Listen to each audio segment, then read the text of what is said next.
नमस्कार मित्रों, आज का हमारा विषय है स्कूल व्याख्याता भर्ती शिक्षा मनोविज्ञान education psychology syllabus analysis 30 questions for all subject.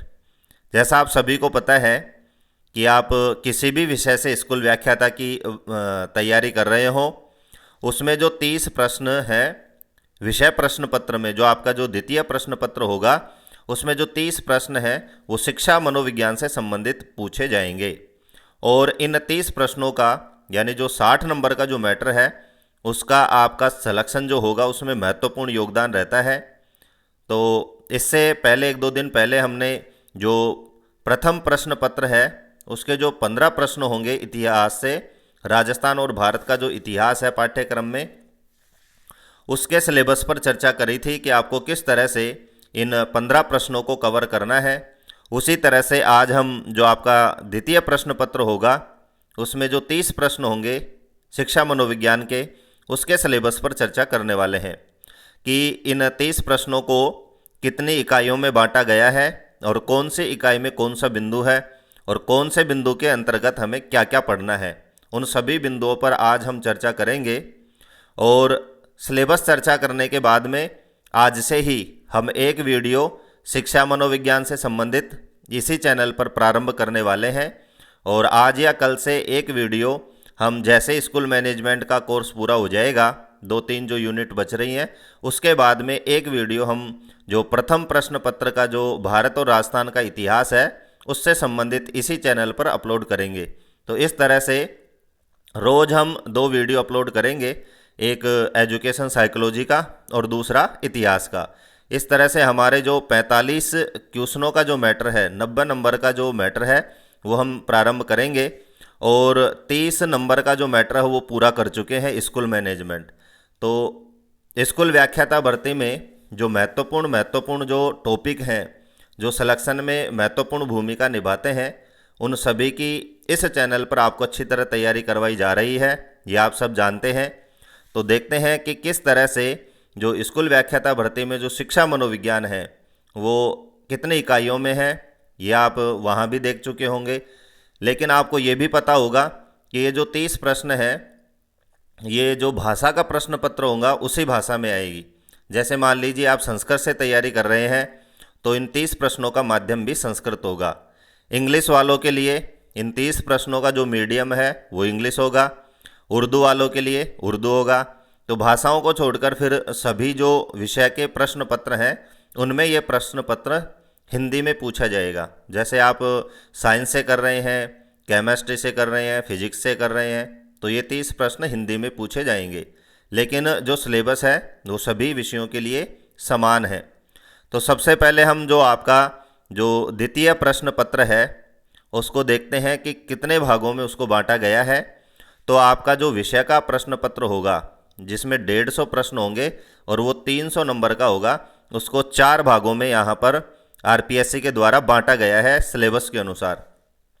पहला जो भाग है वो है knowledge of subject concern senior secondary level, यानी जो आपके 12वीं तक का जो लेवल है उससे संबंधित आपके विषय से यहाँ पर 55 प्रश्न पूछे जाएंगे और प्रत्येक प्रश्न 2 नंबर का होने की वजह से ये कुल 110 नंबर का मैटर होगा।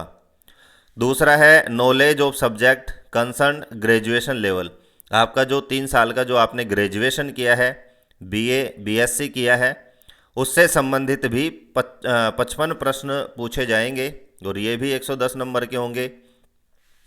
उसके बाद में knowledge of subject concern post graduation level, यानी जो आपने पीजी कर रखी है, एमएससी वगैरह कर रखी है, उससे संबंधित केवल 10 प्रश्न पूछे जाएंगे। लेकिन ये प्रश्न तो कम है, लेकिन जो सिलेक्शन में जो अंदर और बाहर करते हैं आपको चयन प्रक्रिया से, वो ये 10 प्रश्न ही हैं, क्योंकि इनका जो लेवल है बहुत ही हाई होता है और ये 20 नंबर के होंगे। और जो आज हम जिस सिलेबस की चर्चा कर रहे हैं वो हमारा चौथा जो बिंदु है एजुकेशनल साइकोलॉजी, जिसमें पेडागोजी है, टीचिंग लर्निंग मटेरियल है, यूज ऑफ कंप्यूटर्स है, ये सब यहाँ देखेंगे और ये 60 नंबर का है। तो आज का हमारा जो महत्वपूर्ण जो बिंदु है वो ये चौथा पॉइंट है। इसमें देखते हैं जो आपको हिंदी में समझाने के लिए इसको हिंदी विषय से ये लिया गया है। और ये चौथा भाग है जिसमें है शैक्षिक मनोविज्ञान, शिक्षा शास्त्र, शिक्षण अधिगम सामग्री, कंप्यूटर एवं सूचना तकनीकी का शिक्षण अधिगम में उपयोग। तो आपके जो शिक्षा मनोविज्ञान है इसको कुल 6 इकाइयों में बांटा गया है। तो जो छठी इकाई है वो कंप्यूटर साइंस से संबंधित है। कंप्यूटर संबंधी जो इकाई है उसमें से आपको 5 प्रश्न पूछे जाएंगे। तो 30 में से जो 5 प्रश्न होंगे वो कंप्यूटर शिक्षा से संबंधित होंगे और जो 25 प्रश्न होंगे वो साइकोलॉजी से संबंधित होंगे। तो सबसे पहली इकाई है शिक्षण अधिगम में मनोविज्ञान का महत्व। यानी जो शिक्षण अधिगम है, क्योंकि शिक्षा के संदर्भ में हम साइकोलॉजी को पढ़ रहे हैं, तो शिक्षण का मतलब होता है कि शिक्षा देना और अधिगम का मतलब होता है सीखना। तो इन दोनों में ही, शिक्षण में यानी सिखाने में और सीखने में मनोविज्ञान का क्या महत्व है, ये हमें अच्छी तरह से पढ़ना है।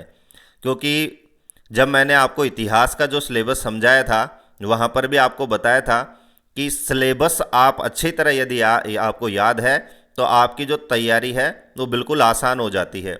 तो शिक्षा मनोविज्ञान में आपको इस सिलेबस पे फोकस करते हुए तैयारी करनी है कि हमारा बिंदु क्या कहना चाहता है और हमें क्या पढ़ना है। तो पहला ही बिंदु है कि सीखने और सिखाने में मनोविज्ञान का क्या महत्व है, ये हमें पढ़ना है। अब इसमें भी मुख्य रूप से क्या पढ़ना है, तो फिर 4 इकाइयों में इसको बांट दिया गया है। यानी अधिगम करता, सीखने वाला, तो सीखने वाले से संबंधित हमें सारी चीज़ें पढ़नी है। और शिक्षा मनोविज्ञान में सीखने वाला है शिक्षक, जो जिसको सिखा रहा है, जैसे विद्यार्थी। तो यहाँ हमें विद्यार्थी के संबंध में सारी जानकारी पढ़नी है। दूसरा, जो पहली इकाई में दूसरा बिंदु है वो है शिक्षक यानी सिखाने वाला। तो जैसा पहला बिंदु हमें कहता है कि सीखने वाला और सिखाने वाला, इन दोनों की जानकारी हमें अच्छी तरह पता होनी चाहिए शिक्षा मनोविज्ञान के संदर्भ में। फिर तीसरे नंबर पर आता है शिक्षण अधिगम प्रक्रिया। फिर ये जो दोनों हैं, सीखने वाला और सिखाने वाला, इनके बीच में जो अधिगम प्रक्रिया होती है, जो शिक्षक छात्र को जो जो चीज़ें सिखाता है उसमें कौन कौन सी विधियों का प्रयोग करता है, कौन कौन से उस पर प्रभाव पड़ते हैं, किन किन चीज़ों के उस पर नकारात्मक प्रभाव होते हैं, उससे संबंधित सारी चीज़ें हम इसमें पढ़ेंगे कि शिक्षण अधिगम प्रक्रिया। और चौथे नंबर पर है विद्यालय प्रभावशीलता। क्योंकि जो शिक्षक है वो औपचारिक शिक्षा प्रदान करता है छात्रों को और उसके लिए जो स्थान होता है वो है विद्यालय। तो जैसा पहला बिंदु कह रहा है, तो पहले बिंदु में 4 चीज़ें हैं, क्योंकि इसमें इन चारों का ही महत्वपूर्ण योगदान है। सीखने वाला, सिखाने वाला और सिखाने की जो प्रक्रिया है और सिखाने का जो स्थान है। तो इन 4 बिंदुओं के बारे में हम चर्चा करेंगे। तो पहले बिंदु में आप अच्छी तरह आपको समझ में आ गया होगा कि ये 4 बिंदु क्यों हैं, क्योंकि चारों के चारों जो हैं वो शिक्षण अधिगम से संबंध रखते हैं। तो ये था हमारा शिक्षा मनोविज्ञान का पहला बिंदु। अब दूसरे नंबर पर आता है अधिगमकर्ता का विकास, और वो भी स्पेशल रूप से किशोर अधिगमकर्ता में। किशोर अवस्था आप अच्छी तरह आपको पता है कि 13 से जो 19 वर्ष की आयु है उसको हम किशोर अवस्था कहते हैं। और आपको जो आप स्कूल लेक्चरर की जो तैयारी कर रहे हैं उसमें आप जिनको पढ़ाएंगे तो वो भी आपके सामने जो पढ़ने वाले होंगे वो होंगे किशोर। इसलिए जो स्कूल व्याख्याता का जो सिलेबस है उसमें किशोर को ज़्यादा महत्व दिया गया है, क्योंकि आगे की जो यूनिट है उन 4 यूनिटों में आपको किशोर शब्द मिलता रहेगा। तो आपको किशोरों के संबंध में साइकोलॉजी को यहाँ पर पढ़ना है। तो दूसरा बिंदु है कि अधिगमकर्ता का विकास, यानी जो सीखने वाला है उससे संबंधित जो विकास है, विकास की कितनी अवस्थाएं हैं, विकास को प्रभावित करने वाले कारक कौन से हैं, विकास के सिद्धांत कौन कौन से हैं, विकास के प्रकार कौन कौन से हैं, वो हमें यहाँ पर पढ़ना है। और मूल रूप से जो सिलेबस में दे रखा है उसको विशेष ध्यान देते हुए पढ़ना है। जैसे है संज्ञानात्मक विकास, किसके द्वारा दिया गया, इसकी क्या क्या विशेषताएं हैं, वो सब हम पढ़ेंगे इसी चैनल पर। शारीरिक विकास, सामाजिक और संवेगात्मक विकास और नैतिक विकास। तो यहाँ पर 5 प्रकार का जो विकास है वो हमें विशेष रूप से पढ़ना है। संज्ञानात्मक विकास, शारीरिक विकास, सामाजिक विकास, संवेगात्मक विकास और नैतिक विकास। और इनके जो प्रतिमान हैं, पैटर्न्स हैं, वो भी पढ़ना है। और इनके जो विशेषताएं हैं वो भी पढ़नी है। तो विशेष रूप से इन पर जोर देते हुए हमें अधिगमकर्ता के विकास को पढ़ना है। तीसरे जो बिंदु है शिक्षण अधिगम, वापस ये घूम के आ गया कि शिक्षण जो अधिगम है, शिक्षण यानी सिखाना, अधिगम यानी सीखना, उसकी उच्च माध्यमिक विद्यालयों के विद्यार्थियों के लिए, क्योंकि आपको उच्च माध्यमिक विद्यालय में पोस्टिंग मिलेगी और मैं चाहता हूँ आप सभी का सिलेक्शन हो, ये मेरी शुभकामनाएं हैं। तो उच्च माध्यमिक विद्यालयों के विद्यार्थियों के लिए यानी कक्षा 11 और 12 के विद्यार्थियों के लिए हमें पढ़ना है एक तो व्यवहारवाद, एक संज्ञानवाद और एक निर्मितिवाद, और संप्रत्यय पढ़ना है, अधिगम के सिद्धांत पढ़ना है और इनके निहितार्थ, और इनमें जो अर्थ छिपे हुए हैं, निहित का मतलब होता है गूढ़ जो अर्थ हैं, उनको पढ़ना है। तो ये हमें व्यवहारवाद किसने दिया, इसकी क्या क्या विशेषताएं हैं, ये सारी चीज़ें मैं डिटेल से आपको मेरे हस्तलिखित नोट्स बना करके आपको इसी चैनल पर उपलब्ध करवाऊंगा। उसके बाद में है किशोर अधिगमकर्ता की अधिगम विशेषताएं। मैं आपको बता चुका हूं, क्योंकि जो लेक्चरर बनेंगे उनको जो अध्ययन करवाना होगा वो किशोर जो उम्र है उसी को अध्ययन करवाना है। तो विशेष जोर इस सिलेबस में किशोरों पर दिया गया है। तो इसकी क्या क्या विशेषताएं होती है अधिगम के संदर्भ में यानी सीखने के संदर्भ में, और इनके शिक्षण के लिए जो निहितार्थ हैं वो आपको यहाँ पर पढ़ना है। तो किशोरों के संदर्भ में ही आपका जो पूरा सिलेबस है वो केंद्रित किया गया है। चौथे यूनिट में भी आप देख सकते हैं किशोर अधिगमकर्ता प्रबंधन। प्रबंधन का मतलब होता है मैनेजमेंट, यानी किशोर जो अधिगम करता है, किशोर अवस्था का जो अधिगम करता है उसका प्रबंधन किस तरह से किया जाए, उसकी विशेषताओं का ध्यान किस तरह रखा जाए, उस पर किस तरह से सकारात्मक प्रभाव डालते हुए प्रभावशीलता के साथ उसको किस तरह से शिक्षण करवाया जाए। इस बिंदु के अंतर्गत हमें क्या क्या पढ़ना है, मानसिक स्वास्थ्य एवं समायोजन पढ़ना है, समस्याओं के जो संप्रत्यय हैं, पैटर्न्स हैं वो पढ़ने हैं, किशोर के मानसिक स्वास्थ्य के लिए संवेगात्मक बुद्धि और इसके निहितार्थ, बहुत ही महत्वपूर्ण बुद्धि होती है, क्योंकि जो आपकी जो सफलता है उसमें जो आपका 90% योगदान वो संवेगात्मक बुद्धि का होता है। तो इसको हमें पढ़ना है।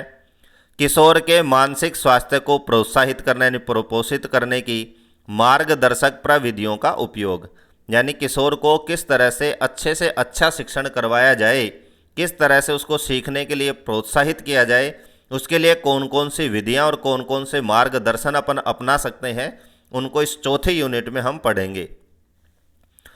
साइकोलॉजी की जो 5वीं यूनिट है 6 में से, वो भी देख सकते हैं आप। किशोर शब्द यहाँ भी है कि किशोर अधिगमकर्ता के लिए अनुदेशनात्मक व्यूह रचनाएं। अनुदेशन का मतलब होता है उनको अच्छे मार्ग पर लाने के लिए, उनको सही मार्ग पर शिक्षण की विधियों से ज्ञान करवाने के लिए कौन कौन सी व्यूह रचनाएं हैं, उसमें हम पढ़ेंगे।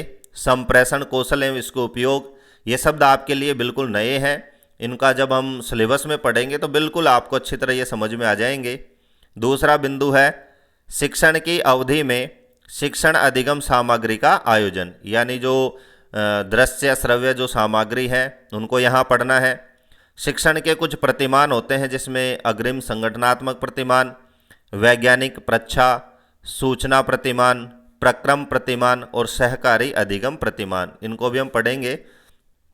प्रतिमान का मतलब होता है मॉडल, और शिक्षण आधारित निर्मितिवाद सिद्धांत भी हम इस यूनिट के अंतर्गत पढ़ेंगे। हमारी जो लास्ट यूनिट है वो मैं आपको बता चुका हूं कि कंप्यूटर शिक्षा से संबंधित है। सूचना संप्रेषण तकनीकी और शिक्षा शास्त्र समाकलन, इसमें आपके 6 बिंदु हैं। सूचना संप्रेषण तकनीकी का संप्रत्यय, हमें आईसीटी का जो संप्रत्यय है वो पढ़ना है। हार्डवेयर सॉफ्टवेयर पढ़ना है। प्रणाली उपागम पढ़ना है। कंप्यूटर सहायता प्राप्त अधिगम और कंप्यूटर सहायता प्राप्त अनुदेशन, ये दोनों पढ़ना है। अनुदेशन, ये दोनों ही शब्द शिक्षण और अधिगम से संबंध रखते हैं। ये जो पहला है वो अधिगम है, दूसरा है अनुदेशन, यानी सिखाना और सीखना। किसके माध्यम से? कंप्यूटर के माध्यम से, कंप्यूटर की सहायता से। तो दोनों बिंदु ही सीखने और सिखाने से संबंधित है। और लास्ट 6ठी यूनिट का लास्ट बिंदु है आईसीटी शिक्षा शास्त्र समाकलन को प्रभावित करने वाले कारक। तो इस तरह से हमें एक एक यूनिट को हम यहाँ पढ़ेंगे, और यूनिट यदि बड़ी होगी तो उसके हम 2 हिस्से करके यहाँ पर चर्चा करेंगे। और जिस तरह से मैंने तैयारी करी थी उसी तरह से आपको यहाँ पर निर्देशन देते हुए तैयारी करवाई जाएगी। तो ये था हमारा साइकोलॉजी का जो सिलेबस है। तो आपको कैसा लगा, इसका जो विश्लेषण है वो अच्छा लगा हो तो लाइक और कमेंट करके इसका रेस्पॉन्स अवश्य दें। और आज ही हम इसकी जो पहली यूनिट का जो पहला बिंदु है अधिगमकर्ता, उसको यहाँ पढ़ेंगे। तो एक एक बिंदु हम पढ़ते जाएंगे और धीरे धीरे जिस तरह से मैनेजमेंट का कोर्स हमारा पूरा हुआ है उसी तरह से जो इतिहास और साइकोलॉजी का है वो भी हम पूरा करेंगे। उसके बाद में हम मॉडल पेपर, जो भी हमारा जो समय है, समय के अनुसार जितना हो सकेगा आपको यहाँ तैयारी करवाई जाएगी। वीडियो अच्छा लगा हो तो लाइक करें। धन्यवाद।